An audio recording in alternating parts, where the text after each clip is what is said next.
ये हाल के दिनों में जैसा कि आप जानते हैं कि रांची शहर में अचानक से छिनतई का घटना जो है वो बढ़ गई थी। तत्काल हम लोग इस पर ध्यान देना शुरू किए।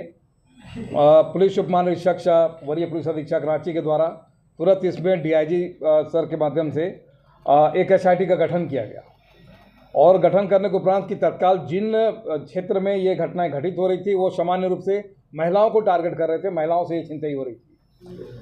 इसी आलोक में दिनांक 8 तारीख को एनआईए चौक के पास में एक महिला को टेम्पू से छिनतई किया गया था। मोबाइल छिनतई के क्रम में महिला टेम्पू से गिरी थी और वो घायल हो गई थी। साथ ही साथ सैटेलाइट चौक से एक दंपत्ति जो स्कूटी से जा रहे थे उनके बैग को छीना गया था, जिस बैग में भरे हुए चेक जो हैं वो थे, साथ साथ उनके मोबाइल थे, घर की चाबियां थी, वो सभी इनके द्वारा छिनतई किया गया। पुनः फिर एक लड़की के द्वारा जो है वो छिनतई किया गया। इसके अलावा डिब्बी पुल के पास में डोरंडा क्षेत्र में 3 अन्य छिनतई किया गया। इसके अलावा ये लोग का जब आपराधिक इतिहास हम लोगों ने खंगाला है तो ये एक जो है शातिर छिनतई गिरोह है, जो कि जिसमें एक बाबला अंसारी जो कि पुंदाक के रहने वाले हैं, दूसरा एक इमरोज अंसारी है और एक परवेज अंसारी है। बाबला अंसारी और परवेज अंसारी के पास में के ऊपर कुल मिला के 25 कांड दर्ज हैं। ये जेल जा चुके हैं, शातिर अपराधी हैं। इनका मुख्य काम जो है मोबाइल की छिनतई है। वर्तमान में एसआईटी टीम के द्वारा, जिसमें धुरवा थाना प्रभारी राजीव रंजन, अशोक प्रसाद और हमारा थाना और अन्य अधिकारी जो हैं, उनके माध्यम से ये पूरे गिरोह का पर्दाफाश किया गया है। तत्काल इनके पास से 15 एंड्रॉयड मोबाइल, 3 कीपैड मोबाइल, इसके अलावा 3 भरे हुए चेक और छिनतई की सामग्री, 6 कांडों का उद्भेदन एक साथ रांची पुलिस के द्वारा किया गया है। इस टीम को रांची पुलिस के द्वारा जो है पुरस्कृत किया जाएगा।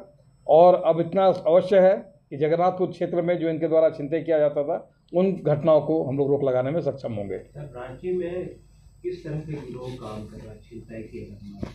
देखिए, अभी इनसे गड़ाई से जब पूछताछ किया गया है तो ये लोग का खास करके कुछ एरिया इन्होंने डिफाइन किया है, उसी एरिया में इनके द्वारा जो है घटनाक्रम को अंजाम दिया जाता था। दूसरे एरिया वाले और दूसरे एरिया के जो लोग हैं, जिनके अन्य लोग जो छिनते हैं, उनका भी नाम अब आ गया, उन पर रेड किया जा रहा है, उनकी भी गिरफ्तारी शीघ्र किया जाएगा। स्पष्ट है कि इसमें से 2 मुख्य गिरोह का चिन्हितीकरण हो गया है और उस पर हम लोग कार्रवाई अभी करने जा रहे हैं। ये मोबाइल के साथ और भी कुछ छिनतई करते थे क्या? देखिए, अभी हम लोग जब इनका बैग और पर्स जो है वो लेके भागते थे और उसमें जो भी बहुमूल्य चीज़ है वो उनके साथ चले जाते थे। इसी क्रम में हम लोग को कई स्मार्ट वॉच प्राप्त हुए हैं, जो कि जब्ती में हम लोग ने बनाया है। और जो भी चीज़ इनके साथ रहता था वो इनको जो है प्राप्त हो जाता था और सस्ते दामों पर इनको ये जो है किसी अन्य दुकान में किसी अन्य व्यक्ति को बेचने का काम भी इनके द्वारा किया जाता था। इनके पास से 200 पल्सर बाइक जो है वो बरामद हुआ है और अभी हम लोग और भी इस पर पूछताछ कर रहे हैं और हम लोग अब इसको न्यायिक हिरासत में भेजने का भी काम कर रहे हैं। इसी तरह कोई हथियार भी सर? नहीं, अभी वर्तमान में हथियार बरामद नहीं हुए, लेकिन छिनतई के क्रम में जो भी बैग और जो भी सामग्रियां छीनी गई हैं उसकी बरामदगी रांची पुलिस के द्वारा किया गया। कितना केस है? अभी 25 केस तो सिर्फ 2 व्यक्तियों पर हैं। इन मोबाइलों से अभी हमें स्पष्ट हो पाएगा कि किन किन लोगों का मोबाइल है और कहाँ कहाँ छिनतई हुई है। जिस दुकान में वो बेचता तो उन लोग पर भी कोई कार्रवाई? अभी हम लोग इसमें डिफाइन कर रहे हैं, एक आध का नाम आया है और उस पर भी हम लोग उसका सत्यापन कर रहे हैं कि इनका क्या भूमिका रही है। तो पूर्व में जो केस था उसको संज्ञान में लेते हुए धाराएं लगाई जाएगी? बिल्कुल लगा। बीएनएस के ये संगठित अपराध गिरोह में इसको हम लोग संगठित के जो अपराध का सेक्शन है उसमें हम लोग एप्लीकेशन कर रहे हैं इसको।